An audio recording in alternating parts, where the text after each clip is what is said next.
Hello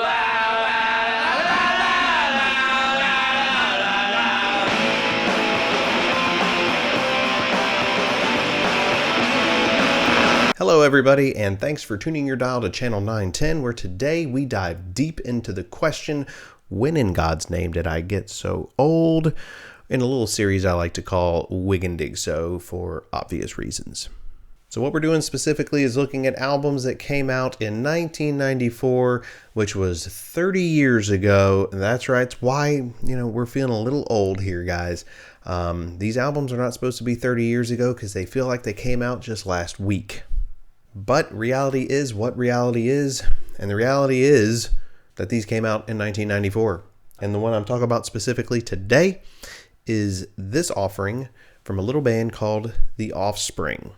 Now, if you've been following the series, you kind of get the idea of what I'm trying to do with these videos, which is not review the album or go track by track or do anything like that.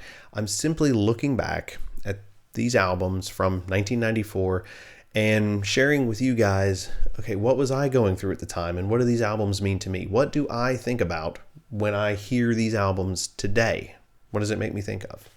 And with this album in particular, I definitely think to, early 1994, as this album was released on April 8th of 1994, that would have made me 13. So I'm hearing this as a 13-year-old.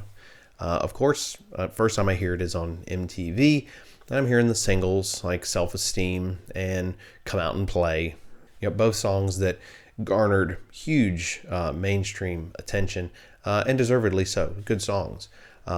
But when I actually went out, I don't even think I went out. I think that this, my friends, was a Columbia House 12 CDs for a penny type of purchase for me.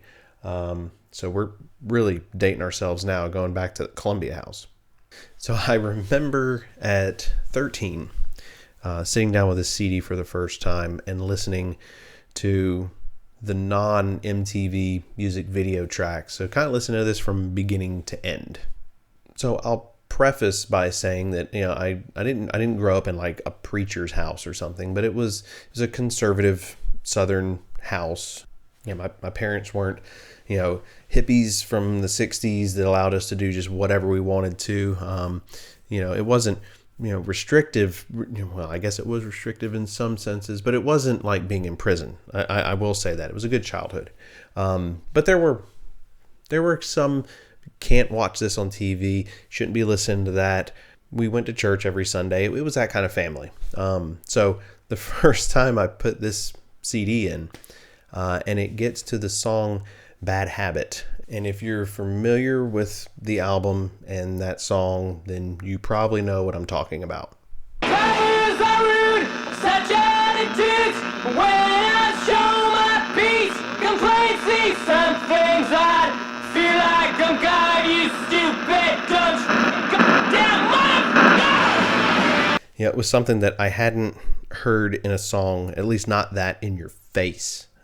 To that point. And did I lead kind of a sheltered childhood? Yep, sure, probably. And as I think a lot of us probably did in those days, it wasn't like it is now where you can get access to anything on the internet.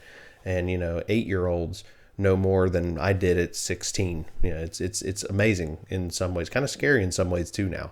The innocence of childhood is gone. But for me, especially during, I think, that 93, 94 time frame with a lot of the stuff that I was, listening to at the time. And I think this is probably one of the first ones that was that just wow. Wow. Yeah, at least that I can remember. That as fun of an album as this is from beginning to end, that's kind of what I remember most about Smash was, the radio singles and then Bad Habit. that's just kind of what stuck with me. So, is it a good album? It is. Is it my favorite from '94? No, but I'm not really big into the punk kind of thing. And granted, the bigger songs off this album, they're not really, I don't consider them to be really punk songs. They're more like just rock songs that they work on the radio. They have a lot of pop sensibility to them. a lot of hooks. It's a very hooky album. I will give it that. Even the more punk-centric songs are very hooky. So very well written. I think the Offspring is kind of, that part of them as a band is kind of overlooked. They do know how to write a good hook. You know, and I said in a previous WIGNDIGSO video, I think it was the Green Day video, that, you know, Green Day was like the only punk I had in my collection. And it's really, then and even now, it's one of the few, if maybe the only kind of pop punk or punk band that's in my collection or ever has been. And I think that's wrong, because I think the Offspring kind of does kind of fit in that bucket somewhat, kind of the same punk bucket that Green Day does. It's not, you know, the true, like, punk by its true definition, I guess, if you want to call it the true definition. More like pop punk kind of, maybe. But that's kind of where I think, you know, Offspring, Green Day, that's probably about as far as I go with it. I probably wouldn't mind adding some Rancid to my collection, but for right now, punk is very small in my collection, and this is probably 25% of it right here. You know, and it's really, like I said, from beginning to end, it's not a bad record. I mean, 14 tracks, you know, I think 2 of them are like spoken word. The last track on the album is like actually kind of a combination of 3 different tracks. It's kind of cool to have it on vinyl, but I think it was really, this is a product of the CD era too, because upon listening to I hadn't listened to this in a long time, and I actually just got this copy a few months ago, and when I was listening to it, the very first track on here, Time to Relax, is a spoken word piece.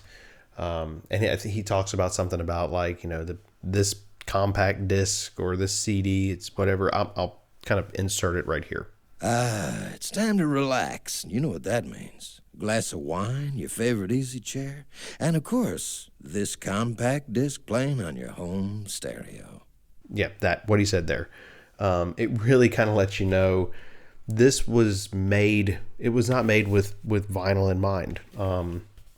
It's not, this is kind of hot on here. So it kind of gets a little distorted, especially on side A with the highs.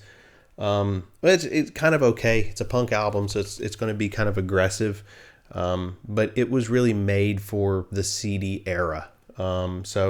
If you're actually looking to pick it up on vinyl, just be kind of prepared for that.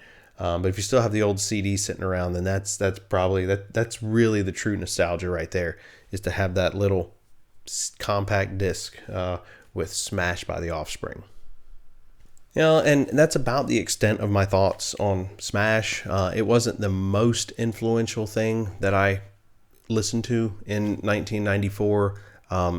It was something that made enough of an impression that I wanted to have it in my collection now. So I think it's definitely a time capsule of 1994. Something about it just has that sound. So it's something that I look back on fondly, but it's not something that I know note for note, second for second, like I do the one that I'll be talking about next in this series, which is this one right over my shoulder. And speaking of albums that are coming up in this series, you guys will know every time I upload them if you'll subscribe and hit the notification bell. And then you'll know every time I pop up a WIGNDIGSO album, or even whenever I put up like maybe an eBay video, so you can see some of the stuff that I'm slinging over on eBay. Yeah, and if you liked this video, then you could let me know that by hitting the like button down there. You've been on YouTube for more than a day. You know how this thing works. And if you know somebody that might like this video too, share it with them. It helps us out over here on the channel. And you know, I did a lot of talking about the Offspring Smash, but what are your thoughts on it? Or maybe just on the Offspring as a band, or just 1994 as a year in music or pop culture, or whatever you want to share with us here. We'd love to hear it down in the comments, and then maybe it can further other discussion. You know, if you do the things, if you don't do the things, either way, it's all good. I'm glad that you were here to watch the discussion today on Smash by the Offspring, and I hope to see you back for future installments.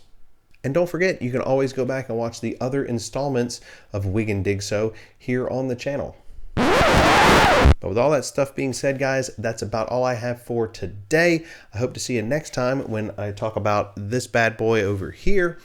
But until then, Keep your dials tuned to 1 after 909, and we'll see you here next time. You gotta keep them separated.